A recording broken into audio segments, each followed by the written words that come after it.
مرحبا وأهلا وسهلا بكم قناة مطبخي الصغير. طبختنا اليوم كلش سهلة وبسيطة وبنفس الوقت شهية. هي صينية البطاطس مع أفخاذ الدجاج بالأوفن. حضرتها بتتبيلة جدا مميزة وطلعت شي كلش روعة. فخليكم ويانا لنهاية الفيديو وإن شاء الله ينال إعجابكم، ورجاء لا تنسون الدعم والتشجيع للقناة. وهسا خلينا نبدي بوصفتنا.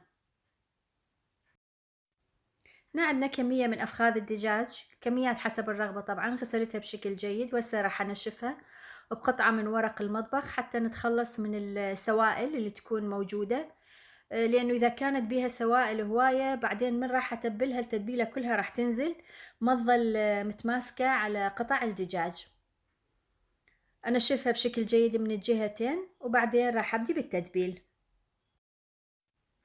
بعدها راح أبدي بتحضير خلطة التوابل اللي راح أضيفها على الدجاج. هنا عندي كمية من الملح حسب الرغبة طبعا، وراح أضيف لها ملعقة صغيرة من الزنجبيل، وأضيف ملعقة صغيرة من الفلفل الأسود، وملعقة صغيرة من البابريكا، وملعقة صغيرة من باودر البصل، وأضيف ملعقة صغيرة من الكزبرة، وأضيف ملعقة صغيرة من بهارات التندوري، وإذا ما متوفرة تقدرون تستغنون عنها.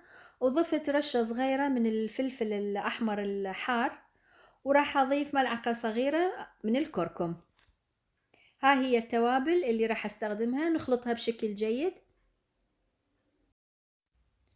بعدها خلينا نبدي بتتبيل قطع الدجاج.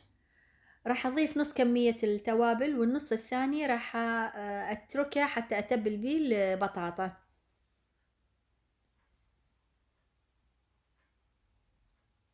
وراح أضيف فصين من الثوم المهروس،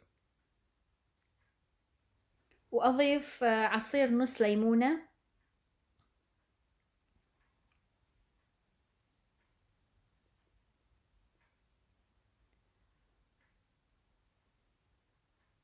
وهسه نخلط التوابل حتى تتبل قطع الدجاج من الجهتين. وبعدها راح أغطيها وأدخلها للثلاجة فد 4-5 ساعات، وإذا تتركوها ليلة كاملة بعد أفضل. بعدها خلينا نبدي بتحضير البطاطا. هاي عندي كمية من البطاطا مغسولة ومقشرة وقطعتها شرائح طولية، ولا تسووها رقيقة كلش، خلوا بيها السمك حتى تستوي هي والأفخاذ بنفس الشكل. وضفت لها التوابل اللي حضرناها ونخلطها زين. وضفت تقريبا فد 5 ملاعق من زيت الزيتون ونخلط. هاي البطاطا صارت جاهزة.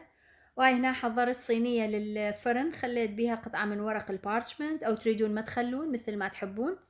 وهاي ورا مرور 4 ساعات راح أرص أفخاذ الدجاج بالصينية، وأنا مشغلة الفرن على درجة حرارة 400 فرنهايت 200 مئوية.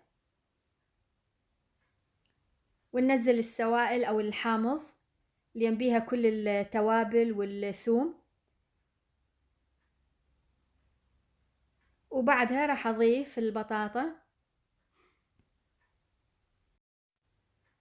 نوزع البطاطا بالصينية.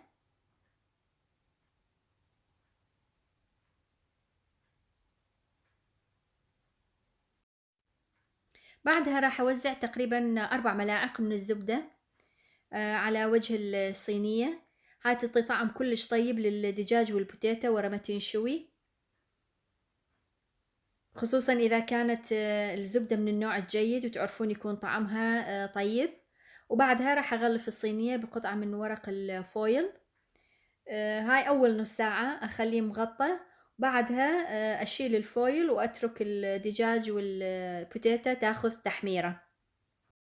هاي صينيتنا صارت جاهزة حتى ندخلها للأوفن.